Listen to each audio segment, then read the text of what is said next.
Tem que o senhor tá falando? Nem me interessa, meu. Nem me interessa. Acende a luz dentro do carro, por favor.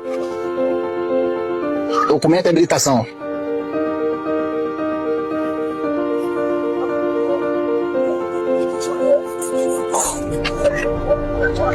Quem é a senhora? Minha mãe. Sua mãe?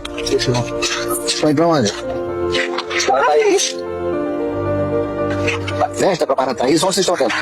Parataízes, nós porém fomos no festa. Com esse pneu careca? Pô, careca, como?